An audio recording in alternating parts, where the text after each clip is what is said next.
Hello, this is Chris Minnick with Webucator. In this video, I'm going to show you CSS Adventures, Classes, ID, and Specificity. This video was inspired by a blog post by Georgie Luer, which is available at the URL shown here. Writing modular and reusable CSS is a must for any web developer today. But modern guidelines can be confusing to new developers or those who haven't kept up with industry standards. One critical thing to know is the correct way to use CSS selectors and the differences between them. In this video, we'll review some of the most basic fundamentals of CSS and talk about modularity. IDs can only be used once. Think of an ID as a unique identifier, like a name or a phone number. Use IDs for elements where it makes sense to only have one on a page, like a header, a footer, or a site's logo. Classes can be used many times. Classes can be used for elements that are repeated on a page. You don't always need to add a class to repeated elements. For example, there's no need to add a class to every paragraph in a blog post. But it might make sense to apply a class to the outer element of each blog post, as in this example. CSS works by cascading. What this means is that anything further down in your style sheet will override what comes earlier in your style sheet. For example, if you write this, the second line will take precedence and your background would be the second color. At some point, it was decided that it's a good practice to use classes over IDs because of specificity issues. But what is specificity?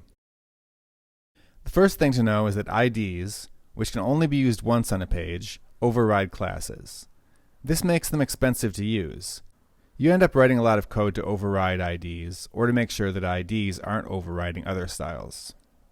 Consider this code. Even though the second rule comes later in the style sheet, the element with the ID selector will overrule the one with the class. Our paragraph will be in Georgia and not Arial. If our element with the name header had been written as a class instead of an ID, our paragraph text would have been in Arial. This is just a simple example, but as more and more IDs are used in your code, there's the potential for your CSS to get more tangled as you try to override various rules. As IDs can only be used once, you might need to do something like this later in your code. You can imagine how this gets more complicated as the chain continues. But what does this have to do with modularity? If you consider the look and feel of a web page, there are some components that might need to be repeated. For example, sidebar components generally contain similar styling in their titles and text. Think of the parts of your website as like Lego pieces. Some will be the same, and you might have more of one type of block compared to others. We can think of classes as identifiers for these blocks. Blog-post and sidebar-widget-title are possible class names that can be reused in our HTML easily and styled with a minimal amount of CSS. Classes can be reused, so they're a good option when we need to move things around in our site. With classes, we can move blocks around freely. Since they have the same weight in the style sheet, we don't need to write CSS like this. Instead, we can do something like this. By keeping the class names generic and keeping the CSS on one level, we reduce the chances of a problem when we move things around later. I hope you found this video useful. Thanks again to Georgie for the inspiration.